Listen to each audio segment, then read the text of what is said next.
दोस्तों 10 नवंबर सन 2016 ਨੂੰ ਭਾਰਤ ਦੇ ਸੁਪਰੀਮ ਕੋਰਟ ਨੇ ਇੱਕ ਐਸਾ ਅਹਿਮ ਫੈਸਲਾ ਕੀਤਾ ਜਿਸ ਨੇ ਪੰਜਾਬ ਦੀ ਸਿਆਸਤ ਦੇ ਵਿੱਚ ਤਰਥੱਲੀ ਮਚਾ ਕੇ ਰੱਖ ਦਿੱਤੀ। SYL ਕਨਾਲ ਯਾਨੀ ਕਿ ਸਤਲੁਜ ਯਮੁਨਾ ਲਿੰਕ ਕਨਾਲ ਬਾਰੇ ਸੁਪਰੀਮ ਕੋਰਟ ਦੇ ਕਨਸਟੀਟਿਊਸ਼ਨਲ ਬੈਂਚ ਜਿਹੜਾ ਕਿ 5 ਜੱਜਾਂ ਨਾਲ ਮੁਸ਼ਤਮਿਲ ਸੀ, ਉਹਨਾਂ ਨੇ ਆਪਣਾ ਬੜਾ ਅਹਿਮ ਫੈਸਲਾ ਸੁਣਾ ਦਿੱਤਾ। ਫੈਸਲੇ ਦੇ ਵਿੱਚ ਕੀ ਕਿਹਾ ਉਹਨਾਂ ਨੇ ਕਿ Punjab termination of agreements act 2004 ਇਹ ਗੈਰ ਸੰਵਿਧਾਨਿਕ ਹੈ ਔਰ ਉਸ ਐਕਟ ਦੇ ਤਾਬੇ ਤੁਸੀਂ ਜਿਹੜੇ ਐਗਰੀਮੈਂਟ ਇੱਕ ਤਰਫਾ ਤੌਰ ਤੇ ਰੱਦ ਕੀਤੇ ਉਹ ਗੈਰ ਸੰਵਿਧਾਨਿਕ ਨੇ। SYL ਕਨਾਲ ਦੋਸਤੋ ਇੱਕ ਐਸਾ ਸੱਪ ਹੈ, ਐਸੀ ਸਰਾੜ ਹੈ ਜਿਹੜੀ ਪੰਜਾਬ ਦੇ ਸੀਨੇ ਦੇ ਉੱਪਰ ਰੇਂਗਦੀ ਜਾ ਰਹੀ ਸੀ। ਲੱਗਦਾ ਸੀ ਕਿ ਅੱਧਮੋਈ ਹੋ ਗਈ ਹੈ, ਲੇਕਿਨ ਸੁਪਰੀਮ ਕੋਰਟ ਦਾ ਫੈਸਲਾ ਜਿਹੜਾ ਇਹ ਆਇਆ ਨਵੰਬਰ 10 2016 ਨੂੰ, ਇਸ ਨੇ ਇੱਕ ਵਾਰ ਫੇਰ ਸਮਝੋ ਕਿ ਇਸ ਦੇ ਵਿੱਚ ਜਾਨ ਪਾ ਦਿੱਤੀ ਔਰ ਵਕਤ ਤੇ ਜਿਹੜਾ ਮੌਸਮ ਸੀ ਇਲੈਕਸ਼ਨਾਂ ਦਾ ਸੀ। ਫਰਵਰੀ 2017 ਦੇ ਵਿੱਚ ਇਲੈਕਸ਼ਨਾਂ ਹੋਣੀਆਂ ਸੀ ਔਰ ਸਰਦਾਰ ਪ੍ਰਕਾਸ਼ ਸਿੰਘ ਬਾਦਲ ਦੀ ਸਰਕਾਰ ਸੀ, ਉੱਪਰ ਮੋਦੀ ਸਾਹਿਬ ਦੀ ਸਰਕਾਰ ਸੀ ਤੇ ਸਵਾਲ ਇਹ ਪੈਦਾ ਹੋਇਆ ਕਿ ਹੁਣ ਇਹ ਜਿਹੜਾ ਮਸਲਾ ਹੈ ਇਸ ਨੂੰ ਨਜਿੱਠਿਆ ਕਿਵੇਂ ਜਾ ਸਕੇ। ਪਰ ਇਸ ਤੋਂ ਪਹਿਲਾਂ ਆਪਾਂ ਨੂੰ ਸਮਝਣਾ ਪੈਣਾ ਹੈ ਚੰਦ ਮਿੰਟਾਂ ਦੇ ਵਿੱਚ ਕਿ ਇਹ SYL ਕਨਾਲ ਦਾ ਪਿਛੋਕੜ ਕੀ ਸੀ ਔਰ ਇਸ ਦੇ ਵਿੱਚ ਕਿਸ ਤਰ੍ਹਾਂ ਦੀ ਜਿਹੜੀ ਲਿਟੀਗੇਸ਼ਨ ਸੀਗੀ, ਕਿਸ ਤਰ੍ਹਾਂ ਦੀ ਜਿਹੜੀ ਕਾਨੂੰਨੀ ਝਗੜੇ ਸੀਗੇ ਇਹ ਸੁਪਰੀਮ ਕੋਰਟ ਦੇ ਵਿੱਚ ਚੱਲ ਰਹੇ ਸੀ। 2 ਮਿੰਟ ਇਸ 'ਤੇ ਲਵਾਂਗੇ ਤੇ ਫਿਰ ਉਸ ਤੋਂ ਗੌਰ ਕਰਾਂਗੇ ਕਿ ਇਸ ਮਸਲੇ ਨੂੰ ਨਜਿੱਠਿਆ ਕਿਵੇਂ ਗਿਆ। ਗੱਲ ਜ਼ਿਆਦਾ ਪੁਰਾਣੀ ਨਾ ਕੀਤੀ ਜਾਵੇ ਤਾਂ ਮਿਸਿਸ ਇੰਦਰਾ ਗਾਂਧੀ ਦੇ ਜ਼ਮਾਨੇ ਦੇ ਵਿੱਚ ਪੰਜਾਬ ਸਰਕਾਰ ਨੇ ਇਸ ਤਰ੍ਹਾਂ ਦੇ ਮੁਹੱਦਿਆਂ ਤੇ ਐਗਰੀਮੈਂਟਸ ਤੇ ਸਾਈਨ ਕੀਤੇ ਸੀ, ਜਿਸ ਨਾਲ ਬਾਅਦ ਦੇ ਵਿੱਚ ਜਿਹੜਾ ਕਿ ਸੰਤ ਲੌਂਗੋਵਾਲ ਜੀ ਦਾ ਅਕੋਰਡ ਹੋਇਆ ਰਾਜੀਵ ਗਾਂਧੀ ਦੇ ਨਾਲ, ਉਹਦੇ ਵਿੱਚ ਵੀ ਅਸੀਂ ਇਹ ਕਿਹਾ ਕਿ ਹਰਿਆਣੇ ਨੂੰ ਉਹਨਾਂ ਦਾ ਯੋਗ ਬਣਦਾ ਪਾਣੀ ਸਤਲੁਜ ਯਮੁਨਾ ਲਿੰਕ ਕਨਾਲ ਦੇ ਜ਼ਰੀਏ ਦਿੱਤਾ ਜਾਵੇਗਾ। ਬਾਅਦ ਦੇ ਵਿੱਚ ਤਰ੍ਹਾਂ ਦੀ ਲਿਟੀਗੇਸ਼ਨ ਹੋਈ, ਜ਼ਮੀਨ ਅਕਵਾਇਰ ਹੋ ਗਈ, ਕਨਾਲ ਬਣ ਵੀ ਗਿਆ, ਲੇਕਿਨ ਇੱਕ ਬੂੰਦ ਵੀ ਪਾਣੀ ਦਾ ਪੰਜਾਬ ਦੇ ਦਰਿਆਵਾਂ ਤੋਂ ਹਰਿਆਣੇ ਨੂੰ ਨਹੀਂ ਪਹੁੰਚਿਆ। ਉਸ ਝਗੜੇ ਦੇ ਬਾਇਸ ਹਰਿਆਣਾ ਨੇ ਸੁਪਰੀਮ ਕੋਰਟ ਨੂੰ ਅਪਰੋਚ ਕੀਤਾ। ਸਾਰੇ ਦੇ ਸਾਰੇ ਸਟੇਟ, ਇਸ ਦੇ ਵਿੱਚ ਰਾਜਸਥਾਨ ਵੀ ਸ਼ਾਮਿਲ ਆ, ਹਿਮਾਚਲ ਵੀ, ਜੰਮੂ ਕਸ਼ਮੀਰ ਵੀ, ਕਿਉਂਕਿ ਰਾਵੀ ਬਾਸ ਪਾਣੀਆਂ ਦਾ ਮਸਲਾ ਸੀ। ਔਰ ਆਖਿਰਕਾਰ ਸੁਪਰੀਮ ਕੋਰਟ ਨੇ 15 ਜਨਵਰੀ 2002 ਨੂੰ ਇਹ ਕਹਿ ਦਿੱਤਾ ਕਿ ਸਤਲੁਜ ਯਮੁਨਾ ਲਿੰਕ ਕਨਾਲ ਤੁਹਾਨੂੰ ਬਣਾਉਣੀ ਹੀ ਪੈਣੀ ਹੈ, ਕਿਉਂਕਿ ਤੁਸੀਂ ਆਪ ਆਪਣੇ ਹੱਥ ਕੱਟ ਕੇ ਕੇਂਦਰ ਸਰਕਾਰ ਤੇ ਹਰਿਆਣਾ ਸਰਕਾਰ ਨੂੰ ਦਿੱਤੇ ਹੋਏ। ਪੰਜਾਬ ਨੇ ਦੁਬਾਰਾ ਸੁਪਰੀਮ ਕੋਰਟ ਦੇ ਵਿੱਚ ਆਰਾਜੋਈ ਕੀਤੀ ਤੇ ਕਿਹਾ ਕਿ ਵੀ ਜਨਾਬ ਹਜੇ ਪਾਣੀ ਕਿੰਨਾ ਦੇਣਾ ਹੈ, ਪਾਣੀ ਹੈ ਕਿ ਨਹੀਂ ਹੈ। ਇਰਾਡੀ ਟ੍ਰਿਬਿਊਨਲ ਦਾ ਜਿਹੜਾ ਅਵਾਰਡ ਹੈ ਉਹ ਤਾਂ ਇੰਟਰਿਮ ਅਵਾਰਡ ਹੈ। ਜੇ ਸਰਪਲਸ ਪਾਣੀ ਹੀ ਨਹੀਂ ਹੈ, ਕਨਾਲ ਬਣਾ ਕੇ ਕੀ ਕਰਨਾ ਹੈ, ਉਸ ਵਿੱਚੋਂ ਪਾਣੀ ਜਾਊਗਾ ਕੀ, ਪਹਿਲਾਂ ਤਾਂ ਇਹ ਤਾਂ ਡਿਟਰਮਿਨ ਕਰੋ। ਸੁਪਰੀਮ ਕੋਰਟ ਨੇ ਦੁਬਾਰਾ ਇੱਕ ਹੋਰ ਕਿੱਲ ਠੋਕ ਦਿੱਤੀ। ਸਮਝੋ 4 ਜੂਨ 2004 ਦਾ ਇਹ ਆਰਡਰ ਆ ਗਿਆ। ਕੀ ਕਿਹਾ ਉਸ ਆਰਡਰ ਦੇ ਵਿੱਚ ਕਿ ਪਾਣੀ ਹੋਵੇ ਭਾਵੇਂ ਨਾ ਹੋਵੇ, ਇਹ ਕਨਾਲ ਨੂੰ ਤੁਸੀਂ ਮੁਕੰਮਲ ਕਰੋ। ਪੰਜਾਬ ਸਰਕਾਰ ਨਹੀਂ ਕਰ ਸਕਦੀ ਤਾਂ ਕੇਂਦਰ ਸਰਕਾਰ ਦੀ ਕੋਈ ਏਜੰਸੀ ਉੱਥੇ ਉਹਨੂੰ ਬਣਾਵੇ, ਤੇ ਅਗਰ ਸਿਕਿਉਰਿਟੀ ਦੀ ਗੱਲ ਹੈ, ਪੰਜਾਬ ਪੁਲਿਸ ਅਗਰ ਸਿਕਿਉਰਿਟੀ ਨਹੀਂ ਦੇ ਸਕਦੀ ਤਾਂ ਸੈਂਟਰਲ ਪੈਰਾ ਮਿਲਟਰੀ ਫੋਰਸਿਸ ਇਹ ਕਨਾਲ ਨੂੰ ਮੁਕੰਮਲ ਬਣਾਉਣ ਦੇ ਵਿੱਚ ਸੁਰੱਖਿਆ ਪ੍ਰਦਾਨ ਕਰ। ਸੋ ਇਹ ਗੱਲ ਸੀਗੀ, ਇਸ ਤਰ੍ਹਾਂ ਦੀ ਜਿਹੜੀ ਆਫਤ ਪੰਜਾਬ 'ਤੇ ਆਈ 4 ਜੂਨ 2004 ਔਰ ਉਸ ਨੂੰ ਕਿਵੇਂ ਨਜਿੱਠਿਆ ਗਿਆ ਉਸ ਬਾਰੇ ਤਕਰੀਬਨ ਸਭ ਨੂੰ ਪਤਾ ਹੀ ਹੈ, ਲੇਕਿਨ 2 ਮਿੰਟਾਂ ਦੇ ਵਿੱਚ ਉਸ ਨੂੰ ਵੀ ਮੈਂ ਤੁਹਾਡੇ ਨਾਲ ਸਾਂਝੇ ਕਰਨਾ ਚਾਹੁੰਦਾ। ਜਦੋਂ ਇਹ ਫੈਸਲਾ ਸੁਪਰੀਮ ਕੋਰਟ ਦਾ ਜੂਨ 2004 ਦੇ ਵਿੱਚ ਆਇਆ, ਉਸ ਵੇਲੇ ਪੰਜਾਬ ਦੇ ਵਿੱਚ ਕੈਪਟਨ ਅਮਰਿੰਦਰ ਸਿੰਘ ਹੋਰਾਂ ਦੀ ਹੀ ਸਰਕਾਰ ਸੀ ਔਰ ਉਹਨਾਂ ਨੇ ਪੰਜਾਬ ਵਿਧਾਨ ਸਭਾ ਦਾ ਇੱਕ ਵਿਸ਼ੇਸ਼ ਸਤਰ ਸਪੈਸ਼ਲ ਸੈਸ਼ਨ ਸੱਦਿਆ ਔਰ Punjab termination of agreements bill 2004 ਲਿਆਂਦਾ। ਇੱਕ ਦਿਨ ਦੇ ਅੰਦਰ ਅੰਦਰ ਉਸ ਨੂੰ ਪਾਸ ਕਰਵਾਇਆ ਗਿਆ ਔਰ ਸਾਰੀ ਦੀਆਂ ਸਾਰੀਆਂ ਸਿਆਸੀ ਪਾਰਟੀਆਂ, ਕੈਪਟਨ ਅਮਰਿੰਦਰ ਸਿੰਘ ਬਤੌਰੇ ਮੁੱਖ ਮੰਤਰੀ, ਸਰਦਾਰ ਪ੍ਰਕਾਸ਼ ਸਿੰਘ ਬਾਦਲ, ਉਹਨਾਂ ਨੇ ਉਸ ਵੇਲੇ ਦੇ ਗਵਰਨਰ ਸਾਹਿਬ ਦੇ ਪੇਸ਼ ਹੋ ਕੇ ਕਿਹਾ ਕਿ ਜੀ ਇਹ ਅਸੀਂ ਬਿੱਲ ਪਾਸ ਕੀਤਾ ਹੈ ਔਰ ਇਹ ਸੰਵਿਧਾਨ ਦੇ ਮੁਤਾਬਕ ਆ ਕਾਨੂੰਨੀ ਐਡਵਾਈਸ ਹੈ, ਸਾਡੀ ਸਮਰੱਥਾ ਹੈ ਤੇ ਤੁਸੀਂ ਬਤੌਰੇ ਗਵਰਨਰ ਇਹਨੂੰ ਅਸੈਂਟ ਦਿਓ, ਪ੍ਰਵਾਨਗੀ ਦਿਓ ਤਾਂ ਕਿ ਇਹਨੂੰ ਗਜ਼ਟ ਛਾਪੀਏ। ਗਵਰਨਰ ਸਾਹਿਬ ਨੇ ਆਪਣੀ ਮੋਹਰ ਲਾ ਦਿੱਤੀ, ਸਾਈਨ ਕਰ ਦਿੱਤੇ ਤੇ 13 ਜੁਲਾਈ 2004 ਨੂੰ ਇਹ ਬਿੱਲ ਐਕਟ ਬਣ ਕੇ ਪੰਜਾਬ ਸਰਕਾਰ ਦੇ ਗਜ਼ਟ ਦੇ ਵਿੱਚ ਪ੍ਰਕਾਸ਼ਿਤ ਹੋ ਗਿਆ, ਯਾਨੀ ਕਿ ਕਾਨੂੰਨ ਦੀ ਸ਼ਕਲ ਲੈ ਗਿਆ, ਦੀ Punjab termination of agreement act 2004। ਇਸ ਦੇ ਨਾਲ ਕੇਂਦਰ ਸਰਕਾਰ, ਉਸ ਵੇਲੇ ਸਰਦਾਰ ਮਨਮੋਹਨ ਸਿੰਘ ਦੀ ਸਰਕਾਰ ਸੀ ਔਰ ਕਾਂਗਰਸ ਸਰਕਾਰ ਹੀ ਸੀਗੀ ਉਸ ਵੇਲੇ ਹਰਿਆਣਾ ਦੇ ਵਿੱਚ, ਉਹਨਾਂ ਨੂੰ ਸਮਝੋ ਪਤਾ ਹੀ ਨਹੀਂ ਲੱਗਿਆ ਕਿ ਇਹ ਕੀ ਹੋ ਗਿਆ ਔਰ ਇਸ ਝਗੜੇ ਨੂੰ ਹੁਣ ਨਜਿੱਠਿਆ ਕਿਵੇਂ ਜਾ ਸਕੇ।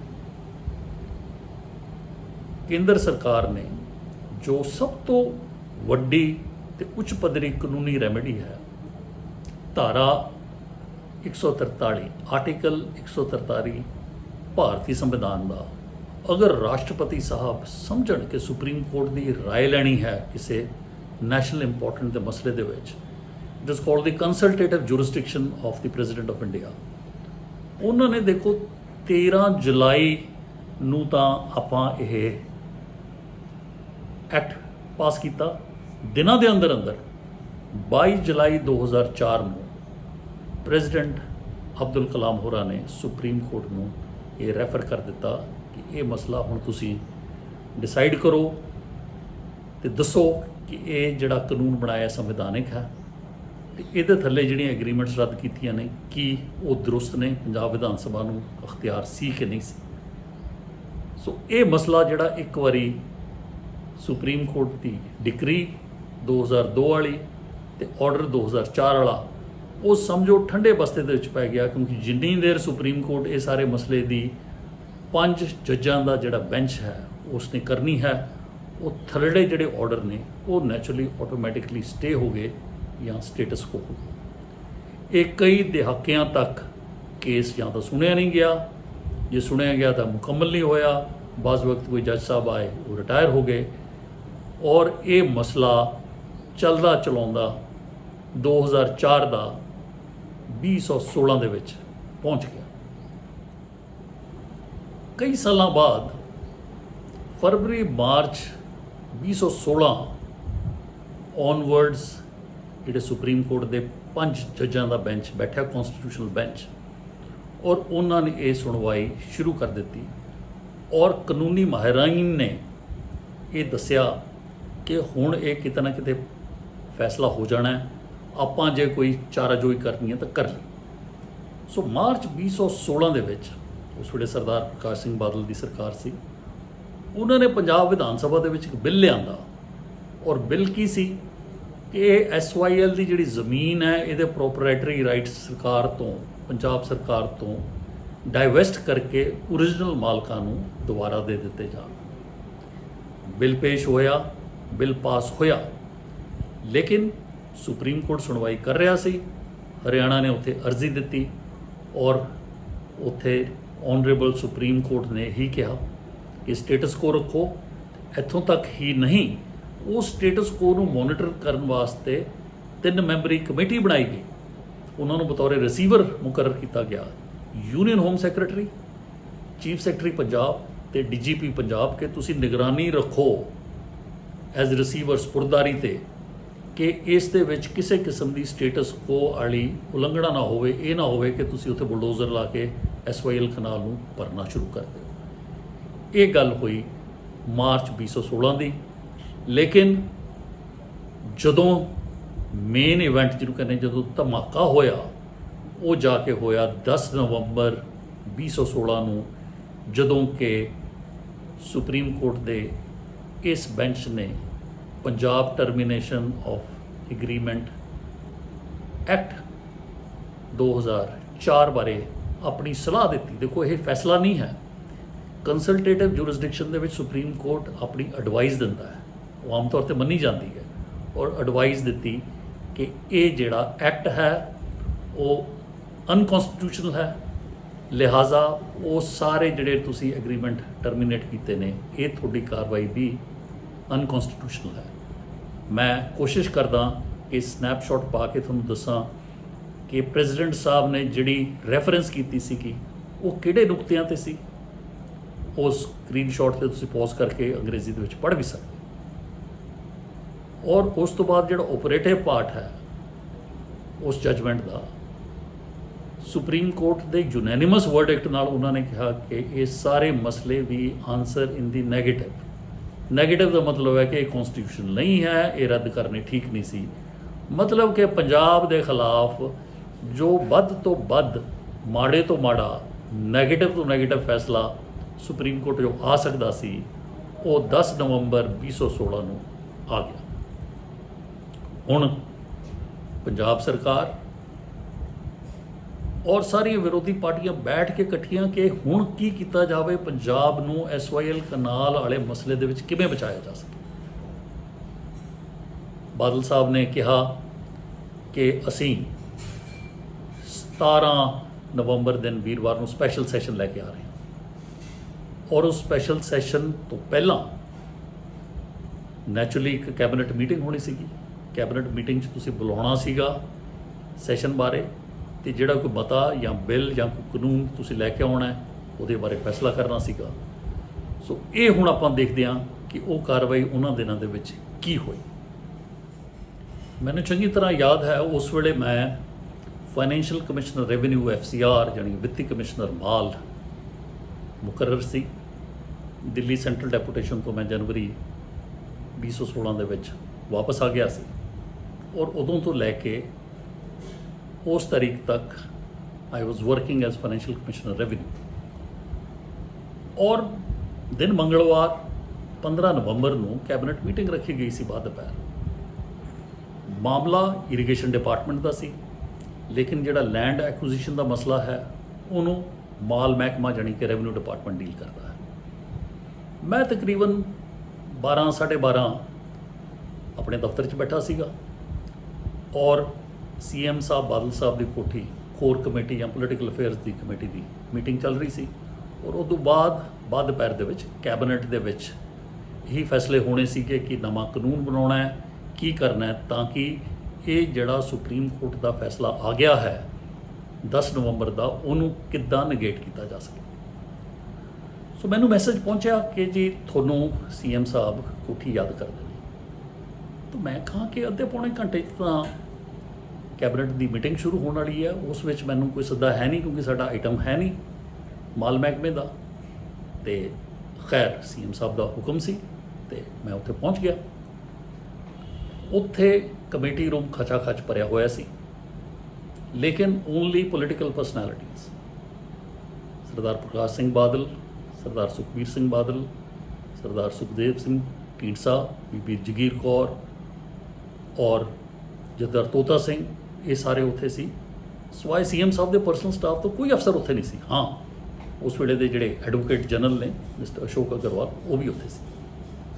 ਤਾਂ ਮੈਂ ਗਿਆ, ਮੈਂ ਚੁੱਪ ਕਰਕੇ ਪਿਛਲੀ ਰੋ ਦੀ ਪਿਛਲੀ ਸੀਟ ਦੇ ਵਿੱਚ ਜਿੱਥੇ ਮੈਨੂੰ ਮਿਲੀ ਮੈਂ ਬੈਠ ਗਿਆ।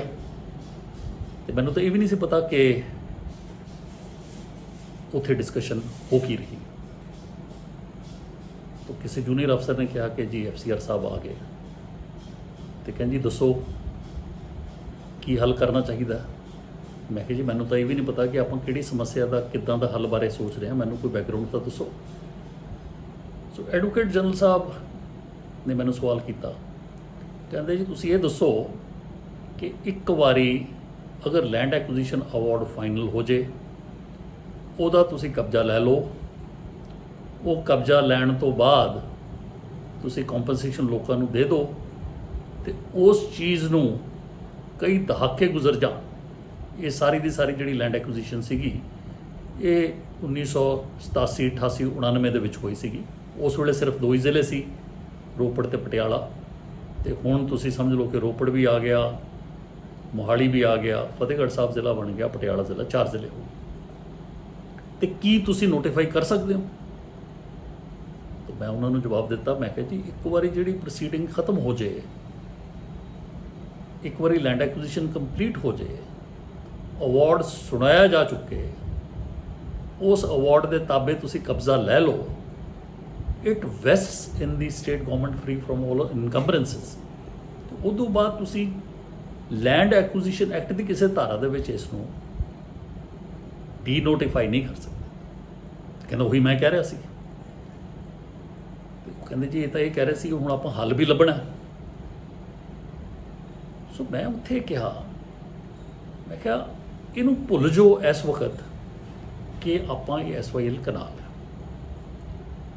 ਆਪਾਂ ਹੋਰ ਵੀ ਕੋਈ ਸਰਕਾਰੀ ਜ਼ਮੀਨ ਹੈ, ਚਾਹੇ ਇੰਡੀਅਨ ਇੰਸਟੀਚਿਊਟ ਆਫ ਮੈਨੇਜਮੈਂਟ ਬਣਨੀ ਹੈ, ਚਾਹੇ ਸੈਂਟਰਲ ਯੂਨੀਵਰਸਿਟੀ ਬਣਨੀ ਹੈ, ਅਗਰ ਪੰਜਾਬ ਸਰਕਾਰ ਦੀ ਫ੍ਰੀ ਫਰੋਮ ਇਨਕੰਬਰੈਂਸਿਸ ਕੋਈ ਵੀ ਜ਼ਮੀਨ ਹੈ, ਆਪਾਂ ਕਿਸੇ ਇਦਾਰੇ ਨੂੰ, ਸ਼ੋਬੇ ਨੂੰ ਅਗਰ ਦਿੰਦੇ ਹਾਂ ਤਾਂ ਉਸ ਦੀ ਸਮਰੱਥ ਜਿਹੜੀ ਅਥਾਰਟੀ ਹੈ, ਕੰਪੀਟੈਂਟ ਅਥਾਰਟੀ, ਉਹ ਕੈਬਨਿਟ ਹੈ, ਕਾਊਂਸਲ ਆਫ ਮਿਨਿਸਟਰਸ ਹੈ। ਸੋ ਆਪਾਂ ਕਿਹੜਾ ਇਹ ਕਿਸੇ ਆਪਣੇ ਰਿਸ਼ਤੇਦਾਰਾਂ ਨੂੰ ਵਾਪਸ ਕਰਨੀ ਹੈ? ਆਪਾਂ ਅਗਰ ਅੱਜ ਪੰਜਾਬ ਸਰਕਾਰ ਇਹ ਜ਼ਮੀਨ ਉਹਨਾਂ ਹੀ ਮਾਲਕਾਂ ਨੂੰ ਜਿਨ੍ਹਾਂ ਤੋਂ ਅਕਵਾਇਰ ਕੀਤੀ ਸੀ ਫ੍ਰੀ ਆਫ ਕਾਸਟ ਦੇਣਾ ਚਾਹੁੰਦੀ ਹੈ, ਤੇ ਤੁਹਾਨੂੰ ਨਵਾਂ ਐਕਟ ਬਿੱਲ ਵਗੈਰਾ ਬਣਾਉਣ ਦੀ ਕੋਈ ਲੋੜ ਨਹੀਂ। ਜੇ ਬਣਾਓਗੇ ਵੀ ਤੇ ਉਹਦਾ ਹਾਲ ਔਰ ਹਸ਼ਰ ਉਹੀ ਹੋਣਾ ਹੈ ਜਿਹੜਾ ਤੁਸੀਂ ਮਾਰਚ ਦੇ ਵਿੱਚ ਬਿੱਲ ਲਿਆਂਦਾ ਸੀਗਾ। ਸ਼ਾਇਦ ਕੰਟੈਂਪਟ ਵੀ ਹੋਵੇ ਕਿ ਉੱਥੇ ਸਟੇਟਸ ਕੋ ਸੀ। ਔਰ ਮੈਨੂੰ ਇੱਥੋਂ ਤੱਕ ਯਾਦ ਹੈ ਕਿ ਐਡਵੋਕੇਟ ਜਨਰਲ ਸਾਹਿਬ ਨੇ ਕਿਹਾ ਕਿ ਤੁਹਾਨੂੰ ਇਹ ਪਤਾ ਹੈ ਕਿ ਉਹਨਾਂ ਨੇ ਰਿਸੀਵਰ ਅਪਾਇੰਟ ਕੀਤਾ ਹੋਇਆ, ਔਰ ਉਹਨਾਂ ਨੇ ਕਿਹਾ ਕਿ ਸਟੇਟਸ ਕੋ ਮੇਨਟੇਨ ਰੱਖੋ, ਤੇ ਅਗਰ ਸਟੇਟਸ ਕੋ ਮੇਨਟੇਨ ਰੱਖੋ ਤੇ ਤੁਸੀਂ ਜਾਣਦੇ ਹੋ ਕਿ ਸੁਪਰੀਮ ਕੋਰਟ ਦੀ ਜਿਹੜੀ ਉਲੰਘਣਾ ਹੈ ਉਹਦੀ ਸਜ਼ਾ ਕੀ ਹੈ। ਜਦ ਤੋਂ ਇਹ ਫੈਸਲਾ ਆਇਆ ਸੀ ਮੇਰੇ ਅੰਦਰ ਇੱਕ ਸੋਚ ਚੱਲ ਰਹੀ ਸੀ ਕਿ ਇਹ ਬਹੁਤ ਹੀ ਕਠਿਨ ਇੱਕ ਨੈਰੋ ਪਾਥ ਹੈ। ਇੱਕ ਪਾਸੇ ਸੁਪਰੀਮ ਕੋਰਟ ਦੀ ਕੰਟੈਂਪਟ ਹੈ, ਦੂਜੇ ਪਾਸੇ ਪੰਜਾਬ ਦਾ ਇੰਟਰਸਟ ਹੈ, ਪੰਜਾਬ ਦੀਆਂ ਆਉਣ ਵਾਲੀਆਂ ਪੁਸ਼ਤਾਂ ਦਾ ਇੰਟਰਸਟ ਹੈ, ਪੰਜਾਬ ਦੇ ਜਿੰਨੇ ਸੰਘਰਸ਼ ਹੋਏ ਉਹਨਾਂ ਦਾ ਇੰਟਰਸਟ ਹੈ। ਔਰ ਮੈਨੂੰ ਇਹ ਸੀ ਕਿ ਕਿਤੇ ਨਾ ਕਿਤੇ ਜਾ ਕੇ ਆਉਣ ਵਾਲੇ ਚੰਦ ਦਿਨਾਂ ਦੇ ਵਿੱਚ ਇਹ ਸਵਾਲ ਮੈਨੂੰ ਕੀਤਾ ਜਾਣਾ। ਔਰ ਮੇਰੇ ਮਨ ਦੇ ਵਿੱਚ ਕੋਈ ਦੁਬਿਧਾ ਨਹੀਂ ਸੀ। ਜਦੋਂ ਉਹਨਾਂ ਨੇ ਮੈਨੂੰ ਪੁੱਛਿਆ ਤੇ ਮੈਂ ਕਿਹਾ ਸਰ ਮੈਨੂੰ ਪਤਾ ਹੈ ਕਿ ਕੰਟੈਂਪਟ ਦੇ ਵਿੱਚ 30 ਦਿਨ ਤੋਂ ਲੈ ਕੇ 6 ਮਹੀਨੇ ਤੱਕ ਕੈਦ ਵੀ ਹੋ ਸਕਦੀ ਹੈ, ਲੇਕਿਨ ਉਹ ਤਿਹਾੜ ਜੇਲ੍ਹ ਦੇ ਵਿੱਚ ਮੈਂ ਕੱਟਣ ਨੂੰ ਤਿਆਰ ਹਾਂ। ਲੇਕਿਨ ਦੇਸ਼ ਕੌਮ ਦਾ ਮੈਂ ਗਦਾਰ ਨਹੀਂ ਬਚ ਸਕਦਾ ਕਿ ਸਾਡੇ ਪਾਸ ਇੱਕ ਐਸਾ ਢੰਗ ਸੀ ਜਿਸ ਨੂੰ ਅਸੀਂ ਅਪਣਾਇਆ ਨਹੀਂ, ਇਹ ਡਰਦੇ ਹੋਏ ਕਿ ਸਾਡੇ ਤੇ ਕੰਟੈਂਪਟ ਨਾ ਹੋ ਜਾਏ। ਤੇ ਐਡਵੋਕੇਟ ਜਨਰਲ ਸਾਹਿਬ ਨੇ ਕਿਹਾ ਤੁਹਾਡਾ ਕੋਈ ਬਾਬੂ ਫਾਈਲ ਮੂਵ ਕਰੂਗਾ? ਮੈਂ ਕਿਹਾ ਜੀ ਇਹ ਜਿੰਨੇ ਲੈਂਡ ਐਕੁਜੀਸ਼ਨ ਅਵਾਰਡ ਨੇ ਇਹਨਾਂ ਦੀ ਪਿੰਡ ਵਾਈਜ਼ ਫਾਈਲਾਂ ਹੁੰਦੀਆਂ ਨੇ। ਆਪਾਂ ਗੱਲਾਂ ਕਰ ਰਹੇ 1988-99 ਦੀਆਂ। ਉਹ ਕਿੱਥੋਂ ਤੁਸੀਂ ਉਹ 200 ਪਿੰਡਾਂ ਦਾ ਰਿਕਾਰਡ ਲਿਆਓਗੇ ਤੇ ਕਿਹੜੇ ਬਾਬੂ ਨੇ ਮੂਵ ਕਰਨਾ? ਇਹ ਤਾਂ ਮੈਨੂੰ ਐਜ਼ ਫਾਈਨੈਂਸ਼ੀਅਲ ਕਮਿਸ਼ਨਰ ਰੈਵਨਿਊ ਹੀ ਨੋਟ ਤੋੜਨਾ ਪੈਣਾ, ਕਿਸੇ ਬਾਬੂ ਨੇ ਨਹੀਂ ਕਰਨਾ। ਤੇ ਕਹਿੰਦੇ ਕੀ ਬਣਾਓਗੇ? ਮੈਂ ਕਿਹਾ ਜੀ ਅਸੀਂ ਇੱਕ ਐਗਜ਼ੈਕਟਿਵ ਨੋਟੀਫਿਕੇਸ਼ਨ ਅਟੈਂਪਟ ਕਰਦੇ ਹਾਂ। ਸੋ ਬਾਦਲ ਸਾਹਿਬ ਨੇ ਉਸ ਵੇਲੇ ਉਹ ਕੁੱਡੀ ਫੜ ਲਈ। ਉਹ ਕਹਿੰਦੇ ਜੀ ਅਸੀਂ ਤਾਂ ਹੁਣ ਜਾਂਦੇ ਹਾਂ ਸੈਕਟਰੀਏਟ ਕਮੇਟੀ ਰੂਮ 'ਚ, ਤੁਸੀਂ ਉੱਥੇ ਆ ਜਾਓ। ਆਹ ਜਿਹੜਾ ਨੋਟੀਫਿਕੇਸ਼ਨ ਤੁਸੀਂ ਕਹਿੰਦੇ ਹੋ FCR ਸਾਹਿਬ, ਇਹਨੂੰ ਤੁਸੀਂ ਬਣਾ ਕੇ ਲਿਆਓ, ਇੱਥੇ ਕੰਪਿਊਟਰ ਵਾਲੇ ਮੁੰਡੇ ਵੀ ਨੇ, ਸਾਰਾ ਕੁਛ। ਸੋ ਸਾਰੇ ਦੇ ਸਾਰੇ ਜਿਹੜੇ ਸੱਜਣ ਸੀਗੇ VIPs ਉੱਥੇ ਚਲੇ ਗਏ, ਔਰ ਪਿੱਛੇ ਸਿਰਫ ਮੈਂ ਤੇ ਸਰਦਾਰ ਗਗਨਦੀਪ ਸਿੰਘ ਬਰਾੜ ਜਿਹੜੇ ਕਿ ਸਪੈਸ਼ਲ ਪ੍ਰਿੰਸੀਪਲ ਸੈਕਟਰੀ ਟੂ ਮੁੱਖ ਮੰਤਰੀ ਉਸ ਵੇਲੇ ਸੀਗੇ, ਉਹ ਰਹਿ ਗਏ, ਔਰ ਇੱਕ ਬੰਦਾ ਕੰਪਿਊਟਰ 'ਤੇ ਟਾਈਪ ਕਰਨ ਵਾਲਾ। ਐਡਵੋਕੇਟ ਜਨਰਲ ਸਾਹਿਬ ਨੂੰ ਮੈਂ ਬੇਨਤੀ ਕੀਤੀ ਕਿ ਸਰ ਤੁਸੀਂ ਬਰਾਏ ਮਿਹਰਬਾਨੀ ਇੱਥੇ ਰਹੋ, ਅਸੀਂ ਇਹ ਬਣਾ ਰਹੇ ਹਾਂ। ਉਹ ਕਹਿੰਦੇ ਮੇਰੇ ਤਾਂ ਹਾਈ ਕੋਰਟ ਦੇ ਵਿੱਚ ਕਈ ਜ਼ਰੂਰੀ ਮਸਲੇ ਲੱਗੇ ਨੇ, ਮੈਂ ਤਾਂ ਹਾਈ ਕੋਰਟ ਚੱਲਿਆ। ਮੈਂ ਕਿਹਾ ਜੀ ਕੈਬਨਿਟ ਮੀਟਿੰਗ 'ਚ ਨਹੀਂ ਆਉਂਗੇ? ਨਹੀਂ, ਕਹਿੰਦੇ ਮੈਂ ਤਾਂ ਹਾਈ ਕੋਰਟ ਚੱਲਿਆ। ਸੋ ਅਸੀਂ ਦੋਨੇ ਜਾਣੇ ਉੱਥੇ ਬੈਠ ਗਏ, ਔਰ ਕੰਪਿਊਟਰ ਦੇ ਟਾਈਪ ਮੈਨੂੰ ਕਰਨਾ ਆਉਂਦਾ ਸੀਗਾ। ਅਸੀਂ ਉੱਪਰ ਭੂਮਿਕਾ ਬੰਨੀ, whereas this, whereas this, whereas this, यानी कि whereas this land was acquired without the consent, whereas there was no ostensible public interest, whereas the award has not been given। ये तो होगी भूमिका। And अखीर दे विच now therefore the governor of Punjab is pleased to denotify the SYL land project, सारा कुछ, and return the land to the original landowners free of cost। ਇਸ ਤਰ੍ਹਾਂ ਦੀ ਨੋਟੀਫਿਕੇਸ਼ਨ ਅਸੀਂ ਬਣਾਈ ਤੇ ਉਹ 15-20 ਮਿੰਟ ਦੇ ਵਿੱਚ ਥੋੜ੍ਹੀ ਵਾਲੀ ਤਰਮੀਮ ਕਰਕੇ ਅਸੀਂ ਸਾਰੇ ਜਾਣੇ ਤਾਂ ਉੱਥੇ ਕੈਬਨਿਟ ਮੀਟਿੰਗ ਸੈਕਟਰੀਏਟ ਸੀਗੇ ਤੇ ਮੈਂ ਵੀ 2 ਸੈਕਟਰ ਵਾਲੀ ਕੋਠੀ ਤੋਂ ਬਰਾੜ ਸਾਹਿਬ ਦੇ ਨਾਲ ਅਸੀਂ ਸੈਕਟਰੀਏਟ ਪਹੁੰਚ ਗਏ। ਉੱਥੇ ਪਹੁੰਚੇ ਹੋਏ ਤਾਂ ਸਾਰੀ ਕੈਬਨਿਟ ਉੱਥੇ ਹਾਜ਼ਰ ਸੀ। ਐਂ ਲੱਗ ਰਿਹਾ ਸੀ ਜਿਵੇਂ FCR ਦਾ ਇੰਤਜ਼ਾਰ ਕਰ ਰਹੇ ਨੇ। ਮੈਨੂੰ ਥੋੜ੍ਹਾ ਜਿਹਾ ਮਹਿਸੂਸ ਵੀ ਹੋਇਆ, ਲੇਕਿਨ ਮੈਂ ਉਹ ਨੋਟੀਫਿਕੇਸ਼ਨ ਦੀਆਂ 5-7 ਜਿਹੜੇ ਪ੍ਰਿੰਟ ਆਊਟ ਕੀਤੇ ਸੀਗੇ ਸਾਹਮਣੇ CM ਸਾਹਿਬ ਨੂੰ, ਬਾਕੀਆਂ ਨੂੰ ਤਕਸੀਮ ਕੀਤੇ। ਚੀਫ ਸੈਕਟਰੀ ਉਸ ਵੇਲੇ ਤੇ ਬੜੇ ਕਾਬਿਲ ਅਫਸਰ ਮਿਸਟਰ ਸਰਵੇਸ਼ ਕੌਸ਼ਲ ਸੀਗੇ, ਰਿਟਾਇਰ ਹੋ ਗਏ ਨੇ ਹੁਣ, ਔਰ ਉਹਨਾਂ ਦੇ ਕੋਲ ਪ੍ਰਿੰਸੀਪਲ ਸੈਕਟਰੀ ਇਰੀਗੇਸ਼ਨ ਦਾ ਚਾਰਜ ਵੀ ਸੀ, ਔਰ ਸਕੱਤਰ ਇਰੀਗੇਸ਼ਨ ਸਰਦਾਰ ਕਾਨ ਸਿੰਘ ਪੰਨੂ IAS ਰਿਟਾਇਰ ਹੋ ਗਏ ਨੇ, ਬੜੇ ਕਾਬਿਲ ਅਫਸਰ, ਉਹ ਵੀ ਉੱਥੇ ਸੀ। ਉਹ ਨੋਟੀਫਿਕੇਸ਼ਨ ਪੜ੍ਹੀ ਗਈ ਔਰ ਨੋਟੀਫਿਕੇਸ਼ਨ ਨੂੰ ਪੜ੍ਹ ਕੇ ਉਸ ਦੇ ਵਿੱਚ 19-21 ਦੀ ਤਰਮੀਮ ਵੀ ਕੀਤੀ ਗਈ ਔਰ ਅਲਟੀਮੇਟਲੀ ਇਹ ਕਿਹਾ ਗਿਆ ਕਿ ਵੀ ਕੈਬਨਿਟ ਨੇ ਇਹ ਜਿਹੜੀ ਨੋਟੀਫਿਕੇਸ਼ਨ ਹੈ ਇਹ ਅਪਰੂਵ ਕਰ ਦਿੱਤੀ ਹੈ ਔਰ ਇਹਨੂੰ ਅਸੀਂ CM ਸਾਹਿਬ ਦੇ ਮਿੰਟਸ ਕੈਬਨਿਟ ਦੇ ਸਾਈਨ ਕਰਾ ਕੇ ਤੇ ਇਹ ਵਾਲੀ ਜਿਹੜੀ ਨੋਟੀਫਿਕੇਸ਼ਨ ਹੈ ਇਹਨੂੰ ਅਪਰੂਵ ਕਰਾ ਕੇ ਤੁਹਾਨੂੰ ਭੇਜ ਦਿੰਦੇ ਹਾਂ। ਹੁਣ ਸਵਾਲ ਆਇਆ ਕਿ ਕਿਹੜੇ ਅਫਸਰ ਦੇ ਮੋਹਰ ਥੱਲੇ ਉਹ ਨੋਟੀਫਿਕੇਸ਼ਨ ਜਾਰੀ ਹੋਵੇ। ਅੱਧੇ ਕਹਿੰਦੇ ਸੀ ਕਿ ਇਹ ਮੁੱਖ ਸਕੱਤਰ ਦੇ ਸਿਗਨੇਚਰ ਥੱਲੇ ਹੋਵੇ, ਕੋਈ ਕਹਿੰਦੇ ਸੀ FCR। ਮੈਂ ਕਿਹਾ ਜੀ ਮੈਂ ਕਰਨ ਨੂੰ ਤਿਆਰ ਹਾਂ, ਲੇਕਿਨ ਜਿੰਨੀ ਲੈਂਡ ਐਕੁਜੀਸ਼ਨ ਹੋਈ ਹੈ ਉਹ ਸਾਰੀ ਦੀ ਸਾਰੀ ਨੋਟੀਫਿਕੇਸ਼ਨਾਂ ਇਰੀਗੇਸ਼ਨ ਡਿਪਾਰਟਮੈਂਟ ਦੀਆਂ ਸੀ। ਜਿਹੜੇ ਅਵਾਰਡ ਸੁਣਾਏ ਉਹਨਾਂ ਦੇ ਲੈਂਡ ਐਕੁਜੀਸ਼ਨ ਕਲੈਕਟਰ ਨੇ ਸੁਣਾਏ, ਔਰ ਉਹ ਜਿਹੜਾ ਵੈਸਟ ਕੀਤਾ ਹੈਗਾ ਲੈਂਡ ਉਹ ਪੰਜਾਬ ਸਰਕਾਰ ਇਰੀਗੇਸ਼ਨ ਡਿਪਾਰਟਮੈਂਟ 'ਚ ਕੀਤਾ ਹੈ, ਬਜਟ ਇਹਨਾਂ ਦਾ ਸੀ। ਸੋ ਇਸ ਕਰਕੇ ਇਹ ਸੈਕਟਰੀ ਇਰੀਗੇਸ਼ਨ ਦੀ ਮੋਹਰ ਥੱਲੇ ਹੋਣੀ ਚਾਹੀਦੀ ਹੈ। ਚੀਫ ਸੈਕਟਰੀ ਸਾਹਿਬ ਖੁਦ ਪ੍ਰਿੰਸੀਪਲ ਸੈਕਟਰੀ ਇਰੀਗੇਸ਼ਨ ਵੀ ਨੇ, ਲੇਕਿਨ ਉੱਥੇ ਉਹਨਾਂ ਨੇ ਕਿਹਾ ਕਿ ਜੀ ਨਹੀਂ, ਚਲੋ chief secretary of the cabinet ਵੀ ਨੇ।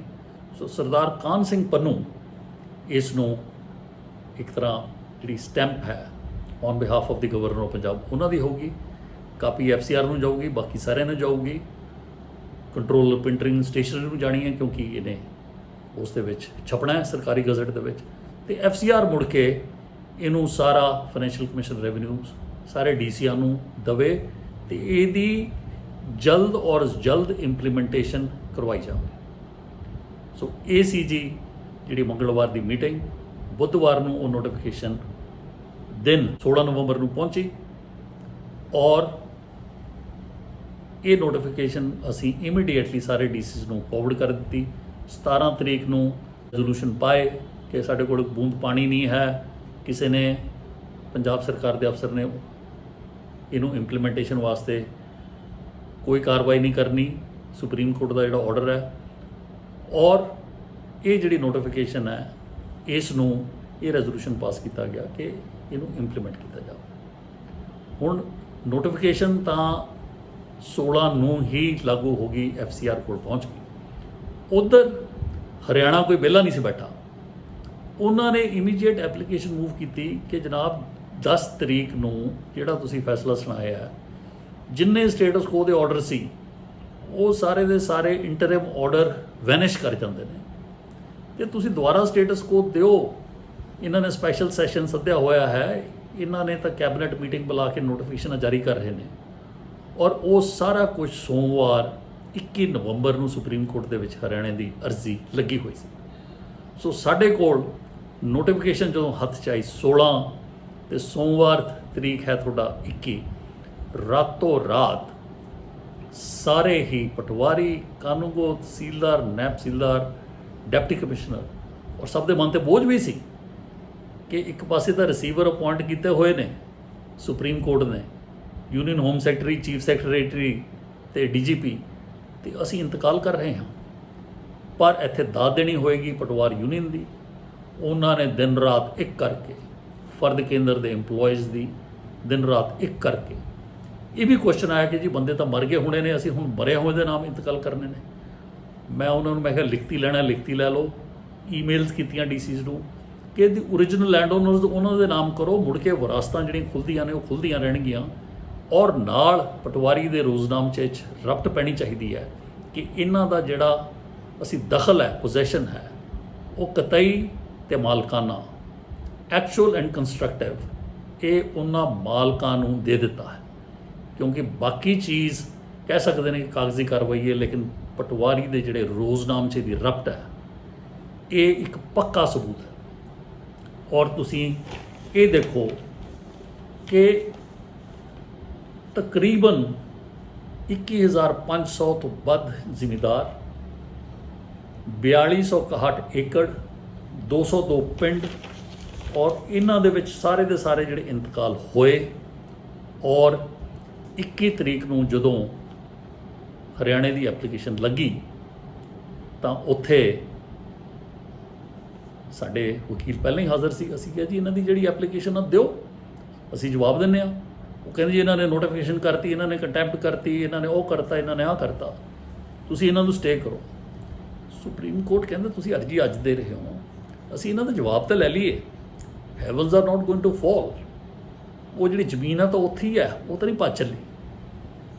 ਸੋ ਅਸੀਂ ਸੁੱਖ ਦਾ ਸਾਹ ਲਿੱਤਾ ਕਿ 21 ਤਰੀਕ ਨੂੰ ਸੁਪਰੀਮ ਕੋਰਟ ਨੇ ਕੋਈ ਆਰਡਰ ਨਹੀਂ ਕੀਤਾ, ਸਿਰਫ ਆਰਡਰ ਇਹ ਕੀਤਾ ਕਿ 30 ਤਰੀਕ ਨੂੰ ਇਹਦੀ ਸੁਣਵਾਈ ਕੀਤੀ ਜਾਊਗੀ, notice to all the parties. And in the mean time ਜਿਹੜੇ ਰਹਿੰਦੇ ਖੁੰਦੇ ਇੰਤਕਾਲ ਸੀਗੇ, ਉਹ ਇੰਤਕਾਲਾਂ ਦਾ ਵੀ ਅਸੀਂ ਅਮਲ ਦਰਾਮਦ ਕਾਗਜ਼ਾਤ ਮਾਲ ਦੇ ਵਿੱਚ ਕਰਾ ਦਿੱਤਾ ਗਿਆ। ਔਰ ਇਹ ਪ੍ਰੋਗਰਾਮ ਬਣਾਇਆ ਗਿਆ ਕਿ ਇਹ ਜਿਹੜੇ ਇੰਤਕਾਲ ਨੇ ਇਹ ਲੋਕਾਂ ਦੇ ਵਿੱਚ ਫ੍ਰੀ ਆਫ ਕੋਸਟ ਜਲਦ ਅਜ਼ ਜਲਦ ਤਕਸੀਮ ਕਰ ਦਿੱਤੇ ਜਾਣ। ਸਰਦਾਰ ਬਿਕਰਮ ਸਿੰਘ ਮਜੀਠੀਆ ਉਸ ਵੇਲੇ ਦੇ ਮਾਲ ਮੰਤਰੀ ਸੀ। ਉਹਨਾਂ ਨੇ ਸ਼ਲਾਘਾ ਦੇ ਪੱਤਰ ਵੀ DCs ਤੋਂ ਲੈ ਕੇ ਪਟਵਾਰੀਆਂ ਤੱਕ ਲਿਖੇ ਕਿ ਤੁਸੀਂ ਇਹ ਜਿਹੜਾ ਕੰਮ ਕੀਤਾ ਪੰਜਾਬ ਦੀ ਸੇਵਾ ਦੇ ਵਿੱਚ ਦਿਨ ਰਾਤ ਲਾ ਕੇ ਇੰਤਕਾਲ ਕਰਨਾ। ਔਰ ਮੈਂ ਉਹਨਾਂ ਨੂੰ ਕਿਹਾ, ਮੈਂ ਕਿਹਾ ਸਰ ਆਪਾਂ CM ਸਾਹਿਬ ਨੂੰ ਇਹ ਰਿਕੁਐਸਟ ਕਰੀਏ ਜਾਂ ਸੁਖਬੀਰ ਜੀ ਨੂੰ ਕਿ ਇਹ ਇੰਤਕਾਲਾਂ ਨੂੰ ਵੰਡਣ ਦਾ ਇੱਕ ਪਬਲਿਕ ਫੰਕਸ਼ਨ ਕਰੀਏ। ਹੁਣ ਅਗਲੀ ਤਰੀਕ ਤਾਂ 30 ਹੈ ਅਤੇ ਆਪਣੇ ਕੋਲ ਟਾਈਮ ਹੈ ਵਿੱਚ।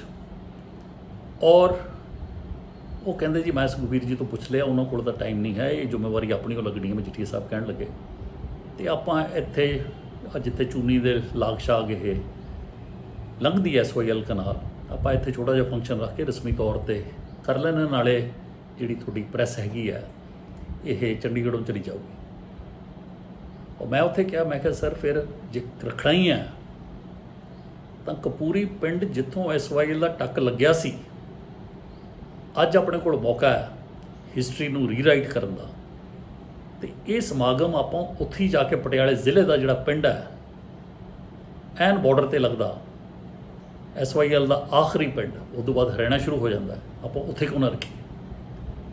ਮਜੀਠੀਆ ਸਾਹਿਬ ਮੁਸਕਰਾ ਕੇ ਕਹਿਣ ਲੱਗੇ, ਕਹਿੰਦੇ you are also wearing a political hat. ਮੈਂ ਕਿਹਾ ਜੀ ਪੰਜਾਬ ਨਾਲ ਪਿਆਰ ਹੈ, ਇਸ ਪੋਲੀਟੀਕਲ ਹੈਟ ਹੈ ਚਾਹੇ ਬਿਊਰੋਕਰੈਟਿਕ ਪੱਗ ਹੈ, ਇਹ ਗੱਲ ਅੱਡ ਹੈ। ਔਰ ਉਹਨਾਂ ਨੇ ਹੈਲੀਕਾਪਟਰ ਲਿੱਤਾ, ਅਸੀਂ 4-5 ਜਾਣੇ ਉੱਥੇ ਗਏ, ਬਕਾਇਦਾ ਤੌਰ 'ਤੇ ਜਾ ਕੇ ਕਪੂਰੀ ਪਿੰਡ ਦੇ ਵਿੱਚ ਛੋਟਾ ਜਿਹਾ ਫੰਕਸ਼ਨ ਹੋਇਆ। ਮੇਰੇ ਖਿਆਲ 23 ਜਾਂ 24 ਨਵੰਬਰ ਦੀ ਗੱਲ ਹੈ। ਔਰ ਉੱਥੇ ਲੋਕਾਂ ਨੂੰ ਵੰਡੇ ਗਏ। It had a huge coverage ਕਿ ਜਿੱਥੋਂ ਟੱਕ ਲੱਗਿਆ ਸੀ SYL ਕਨਾਲ ਦਾ ਭੋਗ ਵੀ ਉੱਥੇ ਪਾਉਣ ਵਾਲੀ ਗੱਲ ਹੈ। ਔਰ ਉਹ ਕਰਕੇ ਅਸੀਂ ਆ ਗਏ ਅਤੇ ਹੁਣ ਸਾਰੀ ਦੀ ਸਾਰੀ ਜਿਹੜੀ ਨਿਗਾਹ ਸੀ 30 ਤਰੀਕ ਦੇ ਸੁਪਰੀਮ ਕੋਰਟ ਦੀ ਕਾਰਵਾਈ 'ਤੇ ਹੋਈ। ਉੱਥੇ ਸਾਡੀ ਨੋਟੀਫਿਕੇਸ਼ਨ ਪੇਸ਼ ਹੋ ਗਈ। ਹਰਿਆਣਾ ਕਹਿੰਦੇ ਜੀ ਇਹ ਅਨਕੋਂਸਟੀਟਿਊਸ਼ਨਲ ਹੈ। ਕਹਿੰਦੇ ਜੀ ਫਿਰ ਅਸੀਂ ਸੁਣਵਾਈ ਕਰ ਲਓ ਇਸ 'ਤੇ। ਅਤੇ ਕਹਿੰਦੇ ਜੀ ਸਟੇਟਸ ਕੋ ਦਿਓ। ਅਸੀਂ ਕਿਹਾ ਜੀ ਸਟੇਟਸ ਕੋ ਤਾਂ ਇਹ ਹੈ, ਦੇ ਦਿਓ, ਬਟ ਅੱਜ ਦੀ ਡੇਟ ਦੇ ਵਿੱਚ ਉਹ ਲੋਕਾਂ ਦੇ ਨਾਂ ਹੈ, ਲੋਕਾਂ ਦਾ ਕਬਜ਼ਾ ਹੈ, ਪੰਜਾਬ ਸਰਕਾਰ ਦਾ ਕੋਈ ਕਬਜ਼ਾ ਨਹੀਂ। ਉਹਨਾਂ ਨੂੰ ਦੇ ਲਓ ਨੋਟਿਸ। ਹਰਿਆਣੇ ਦੇ ਜਿਹੜੇ ਸੀਨੀਅਰ ਐਡਵੋਕੇਟ ਸੀ, ਬੜੇ ਸਿਆਣੇ ਸੀ, ਉਹਨਾਂ ਨੇ ਕਿਹਾ ਕਿ ਵੀ ਜੇ ਲੋਕਾਂ ਨੂੰ ਪਾਰਟੀ ਬਣਾਉਣ ਦੇ ਚੱਕਰ 'ਚ ਅਸੀਂ ਬਣ ਗਏ ਤਾਂ ਉਹ ਇੱਕ ਨਿਊ ਗਰਾਊਂਡ ਆਫ ਲਿਟੀਗੇਸ਼ਨ, ਹਜ਼ਾਰਾਂ ਦੀ ਤਾਦਾਦ ਦੇ ਵਿੱਚ ਫਾਰਮਰਸ ਨੂੰ ਇਤਲਾਹ ਕਰਾਉਣੀ, ਤਲਬੀ ਕਰਾਉਣੀ, ਲੀਗਲ ਰਿਪਰੈਜ਼ੈਂਟੇਟਿਵ ਬਣਾਉਣੇ ਕਿ ਇਹ ਮਸਲਾ ਖੁੱਲ੍ਹ ਜਾਣਾ ਹੈ। ਲੰਬਾ ਪੈ ਜਾਣਾ। ਉਹਨਾਂ ਨੇ ਕਿਹਾ ਜਨਾਬ ਤੁਸੀਂ ਘੱਟੋ ਘੱਟ ਫਿਰ ਇਹੀ ਕਰੋ ਕਿ ਸਟੇਟਸ ਕੋ ਐਜ਼ ਔਨ ਟੂਡੇ, ਅੱਜ ਜੋ ਹਾਲਾਤ ਹੈ ਉਹਦਾ ਸਟੇਟਸ ਕੋ ਦਿਓ। ਪਰ ਅਸੀਂ ਕਿਹਾ ਕਿ ਜੀ ਇਹਦੇ ਵਿੱਚ ਕਲੀਅਰ ਕਰੋ, ਸੁਪਰੀਮ ਕੋਰਟ ਦਾ ਆਰਡਰ ਹੈ, ਮੈਂ ਕੋਸ਼ਿਸ਼ ਕਰਾਂਗਾ ਕਿ ਮੈਂ ਉਹਦਾ ਓਪਰੇਟਿਵ ਪਾਰਟ ਜਾਂ ਜਿੰਨਾ ਵੀ ਹੈ ਇਸ ਵੀਡੀਓ 'ਚ ਲਾ ਸਕਾਂ। ਉਹਨਾਂ ਨੇ ਬੜਾ ਕਲੀਅਰ ਕਿਹਾ ਕਿ ਸਟੇਟਸ ਕੋ as of today and this does not mean that the land, the possession of the land has to be retrieved। और इदू बेहतर फैसला सुप्रीम कोर्ट का इंटरिम ऑर्डर सानू मिल नहीं सी सकता। साडी नोटिफिकेशन उन्होंने एक तरह का स्टे भी नहीं किया। मौके ते जो स्टेटस को सीगी उन्होंने डायरैक्ट करती, नाल क्लीयर करता कि जिहड़े जिमींदारां नू जमीन दिती गई है वो अजे वापस नहीं लैनी। और उही जिहड़ी 3 मैंबरी ਸਪੁਰਦਾਰੀ ਕਮੇਟੀ ਸੀ ਉਹਨਾਂ ਨੂੰ ਕਿਹਾ ਕਿ ਤੁਸੀਂ ਗਾਹਾਂ ਦੇਖੋ ਕੋਈ ਚੇਂਜ ਤਾਂ ਨਹੀਂ ਹੈ, ਕੋਈ ਭਰਤਾ ਨਹੀਂ ਰਿਹਾ, ਕੋਈ ਪੂਰਤਾ ਨਹੀਂ ਰਿਹਾ। Union home secretary, chief secretary ਤੇ ਡੀਜੀਪੀ। ਸੋ ਸੁੱਖ ਦਾ ਸਾਹ ਅਸੀਂ ਲਿੱਤਾ ਕਿ ਸੁਪਰੀਮ ਕੋਰਟ ਨੇ ਨਾ ਤਾਂ ਕੋਈ ਐਡਵਰਸ ਆਰਡਰ ਦਿੱਤਾ, ਨਾ ਕੋਈ ਕੰਟੈਂਪਟ ਵਾਲੀ ਗੱਲ ਚੱਲੀ, ਬਲਕਿ ਇੱਕ ਤਰ੍ਹਾਂ ਦੀ ਉਹ ਨੋਟੀਫਿਕੇਸ਼ਨ ਦੇ ਤਾਬੇ ਜੋ ਕਾਰਵਾਈ ਹੋਈ ਸੀ ਉਸ 'ਤੇ ਮੋਹਰ ਲੱਗੀ। ਸੋ ਉਸ ਤੋਂ ਬਾਅਦ ਇਲੈਕਸ਼ਨਾਂ ਘੋਸ਼ਿਤ ਹੋ ਗਈਆਂ। ਸੁਪਰੀਮ ਕੋਰਟ ਨੇ ਫਿਰ ਸੁਣਨਾ ਸ਼ੁਰੂ ਕਰ ਦਿੱਤਾ। ਹਰਿਆਣੇ ਨੇ ਜਿਹੜਾ ਕੇਸ ਰਿਵਾਈਵ ਕੀਤਾ ਸੀ 30 ਨਵੰਬਰ ਵਾਲਾ, ਜਾ ਕੇ ਫਰਵਰੀ ਮਾਰਚ ਦੇ ਵਿੱਚ ਦੁਬਾਰਾ ਸੁਣਨਾ ਸ਼ੁਰੂ ਕਰ ਦਿੱਤਾ। ਔਰ ਸਾਡੇ ਵਕੀਲ ਰਾਮ ਜੇਠਮਲਾਨੀ ਜੀ, ਹਰੀਸ਼ ਸਾਲਵੇ, ਉਹ ਸੁਪਰੀਮ ਕੋਰਟ ਨੂੰ ਬੇਨਤੀ ਕਰਨ ਕਿ ਜਨਾਬ ਇਲੈਕਸ਼ਨਾਂ ਤੋਂ ਬਾਅਦ ਕਰ ਲਓ। ਉਹ ਕਹਿੰਦੇ ਉਰੇ ਤਾਂ ਕੁਛ ਨਾ ਕੁਛ ਚੱਲਦਾ ਰਹਿਣਾ, ਸੀ ਹੁਣੇ ਸੁਣਵਾਈ ਕਰਨੀ ਹੈ। ਉਧਰਲੇ ਪਾਸੇ ਪੋਲੀਟੀਕਲ ਮਸਲਾ ਬਖਿਆ ਹੋਇਆ ਸੀ ਤੇ ਅਭੈ ਚੌਟਾਲਾ ਸਾਹਿਬ ਕਹਿ ਰਹੇ ਸੀ, ਕਹਿੰਦੇ ਅਸੀਂ ਪੰਜਾਬ ਦੇ ਵਿੱਚ ਮਾਰਚ ਕਰਨਾ ਹੈ ਤੇ ਉਸ ਤਰ੍ਹਾਂ ਦੇ ਲਾਅ ਐਂਡ ਆਰਡਰ ਦੀ ਸਥਿਤੀ ਬਣੀ ਹੋਈ ਸੀਗੀ। ਸੋ ਉਹ ਸਾਰੀਆਂ ਅਸੀਂ ਸੁਪਰੀਮ ਕੋਰਟ ਦੇ ਅੱਗੇ ਰੱਖੀਆਂ। ਮੈਂ ਤੇ ਚੀਫ ਸੈਕਟਰੀ ਸਾਹਿਬ ਪੰਜਾਬ ਸਰਕਾਰ ਦੇ ਹੈਲੀਕਾਪਟਰ ਦੇ ਵਿੱਚ ਜਾ ਕੇ ਸੀਨੀਅਰ ਐਡਵੋਕੇਟਸ ਨੂੰ ਬਰੀਫ ਕਰਦੇ ਰਹੇ। ਮਿਸਟਰ ਰਾਮ ਜੇਠਮਲਾਨੀ ਵੈਰੀ ਸ਼ਾਰਪ, ਉਹਨਾਂ ਨੂੰ ਅਸੀਂ ਬਰੀਫ ਕੀਤਾ, ਹੋਰਾਂ ਵਕੀਲਾਂ ਨੂੰ ਬਰੀਫ ਕੀਤਾ। ਔਰ ਅਲਟੀਮੇਟਲੀ ਸੁਪਰੀਮ ਕੋਰਟ ਦੇ ਵਿੱਚ ਇਸ ਗੱਲ ਤੇ ਮਸਲਾ ਟਲਿਆ ਜਦੋਂ ਕਿ ਅਟਾਰਨੀ ਜਨਰਲ ਜਾਂ ਸੋਲਿਸਿਟਰ ਜਨਰਲ ਨੇ ਭਾਰਤ ਸਰਕਾਰ ਕੰਨਿਓ ਇਹ ਬਿਆਨ ਦਿੱਤਾ ਕਿ ਜੀ ਇਹਨੂੰ ਅਸੀਂ ਬਿਠਾ ਕੇ ਦੋਨਾਂ ਤਿੰਨੇ ਰਾਜ ਸਰਕਾਰਾਂ ਨੂੰ, ਸੈਂਟਰਲ ਗਵਰਨਮੈਂਟ ਨੇ ਕਿਹਾ ਕਿ ਅਸੀਂ ਇਸ ਨੂੰ ਮਸਲੇ ਨੂੰ ਹੱਲ ਕਰਨ ਦੀ ਕੋਸ਼ਿਸ਼ ਕਰਾਂਗੇ। ਔਰ ਤਾਂ ਸੁੱਖ ਦਾ ਸਾਹ ਲਿੱਤਾ। ਔਰ ਉਹ ਮਸਲਾ ਜਿਹੜਾ ਹੈ ਅੱਜ ਤੱਕ ਵੀ ਸੁਪਰੀਮ ਕੋਰਟ ਦੇ ਵਿੱਚ ਪੈਂਡਿੰਗ ਹੈ। ਉਹ ਜਿਹੜਾ ਸਟੇਟਸ ਕੋ ਹੈ, ਉਹ ਜ਼ਮੀਨ ਅੱਜ ਵੀ ਮਾਲਕਾਂ ਦੇ ਨਾਂ ਹੈ। ਅੱਗੇ ਉਹ ਬੈ ਨਹੀਂ ਕਰ ਸਕਦੇ, ਵੇਚ ਨਹੀਂ ਸਕਦੇ, ਕੁਛ ਨਹੀਂ ਕਰ ਸਕਦੇ। ਲੇਕਿਨ ਕਾਗਜ਼ਾਤ ਮਾਲ ਦੇ ਵਿੱਚ SYL ਕਨਾਲ ਦੀ ਜਿਹੜੀ ਜ਼ਮੀਨ ਹੈ ਉਹ ਪੰਜਾਬ ਸਰਕਾਰ ਜਾਂ ਸਿੰਚਾਈ ਵਿਭਾਗ ਦੇ ਨਾਂ ਨਾ ਹੋ ਕੇ ਉਹ ਓਰੀਜਨਲ ਮਾਲਕਾਂ ਜਾਂ ਉਹਨਾਂ ਦੇ ਵਾਰਸਾਂ ਦੇ ਨਾਂ ਹੈ। ਜ਼ਿੰਦਗੀ ਇੱਕ ਸਰਕਲ ਦੀ ਤਰ੍ਹਾਂ ਹੈ।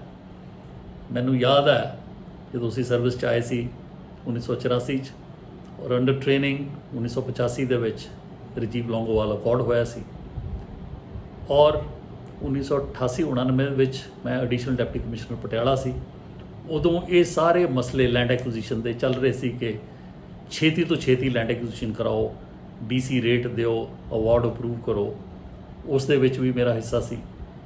ਔਰ ਕਈ ਸਾਲ ਬਾਅਦ ਵਿੱਤ ਕਮਿਸ਼ਨਰ ਮਾਲ ਦੀ ਹੈਸੀਅਤ ਦੇ ਵਿੱਚ ਉਸੇ ਜ਼ਮੀਨ ਦੇ ਉਹੀ ਸਾਰੇ ਤਮਾਮ ਖਸਰੇ ਨੰਬਰ ਨੂੰ ਲੋਕਾਂ ਨੂੰ ਵਾਪਸ, ਮਾਲਕਾਂ ਨੂੰ ਵਾਪਸ ਕਰਾਉਣ ਦਾ ਜਿਹੜਾ ਸੀ ਛੋਟਾ ਜਿਹਾ ਰੋਲ, ਇਹ ਮੈਨੂੰ ਵੀ ਪੰਜਾਬ ਦੇ ਇੱਕ ਸੇਵਕ ਦੀ ਹੈਸੀਅਤ ਵਿੱਚ ਪਰਮਾਤਮਾ ਦੀ ਕਿਰਪਾ ਦੇ ਨਾਲ ਨਸੀਬ ਹੋਇਆ। ਮਸਲਾ ਹਜੇ ਵੀ ਪੈਂਡਿੰਗ ਹੈ। ਦੀ question it is still pending. Tribunal ਨਵਾਂ ਬਣਨਾ ਹੈ, ਪਾਣੀ ਹੈ ਜਾਂ ਨਹੀਂ ਹੈ, SYL ਕਨਾਲ ਬਣੂ। ਦੋਹਾਂ ਰਾਜ ਸਰਕਾਰਾਂ ਦੇ ਵਿੱਚ ਕੇਂਦਰ ਸਰਕਾਰ ਕੋਈ ਸਮਝੌਤਾ ਕਰਾ ਸਕਦੀ ਹੈ। ਉਹ ਗੱਲਾਂ ਐਸੀਆਂ ਵੀ ਨੇ, ਕਈ ਗੁਪਤ ਨੇ, ਕਈ ਹਜੇ ਕਿਉਂਕਿ ਮੈਟਰ ਪੈਂਡਿੰਗ ਹੈ ਆਪਾਂ ਸ਼ੇਅਰ ਨਹੀਂ ਕਰ ਸਕਦੇ। ਲੇਕਿਨ ਇੱਕ ਵਾਰੀ 10 ਨਵੰਬਰ 2016 ਦੀ ਜਿਹੜੀ ਸੰਵਿਧਾਨਿਕ ਬੈਂਚ ਦੀ ਜਿਹੜੀ ਰੂਲਿੰਗ ਆ ਗਈ ਸੀ ਪੰਜਾਬ ਦੇ ਖਿਲਾਫ, ਉਸ ਨੂੰ ਰੋਕਣ ਵਾਸਤੇ ਐਗਜ਼ੈਕਟਿਵ ਕਾਰਵਾਈ ਰਾਹੀਂ ਪੰਜਾਬ ਸਰਕਾਰ ਨੇ ਜੋ ਕੀਤਾ ਉਹਦਾ ਲਾਹਾ ਅੱਜ ਵੀ ਪੰਜਾਬ ਦਾ ਕਿਸਾਨ ਲੈ ਰਿਹਾ ਹੈ।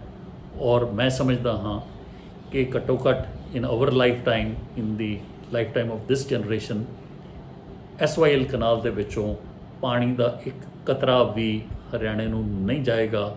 ਇਹ ਪੰਜਾਬ ਦਾ ਹੱਕ ਹੈ, ਇਹ ਹੱਕ ਸੱਚ ਦੀ ਲੜਾਈ ਹੈ। ਸੋ ਦੋਸਤੋ, ਤੁਸੀਂ ਜੁਆਇਨ ਕੀਤਾ, I am sure if you appreciate ਤਾਂ ਇਸ ਨੂੰ ਲਾਈਕ ਵੀ ਕਰੋ, ਸ਼ੇਅਰ ਵੀ ਕਰੋ। ਐਸੇ ਗਰੁੱਪਸ ਨੇ ਲਾਈਕ ਮਾਈਂਡਡ ਬੰਦਿਆਂ ਦੇ, ਉੱਥੇ ਵੀ ਸ਼ੇਅਰ ਕਰੋ। ਔਰ ਵਕਤਨ ਫਿਰ ਵਕਤਨ ਇਸ ਤਰ੍ਹਾਂ ਦੇ ਮੁੱਦਿਆਂ 'ਤੇ ਮੈਂ ਤੁਹਾਡੇ ਨਾਲ ਵਿਚਾਰ ਸਾਂਝੇ ਕਰਦਾ ਰਹਾਂਗਾ। ਆਪਣੇ ਕਮੈਂਟਸ ਵੀ ਦਿਓ, ਹੌਸਲਾ ਅਫਜ਼ਾਈ ਹੁੰਦੀ ਹੈ। ਸਬਸਕ੍ਰਾਈਬ ਕਰੋ। ਇੱਕ ਵਾਰੀ ਫੇਰ ਤੁਹਾਡਾ ਬਹੁਤ ਸ਼ੁਕਰੀਆ। ਜੈ ਜਵਾਨ, ਜੈ ਕਿਸਾਨ, ਜੈ ਹਿੰਦ।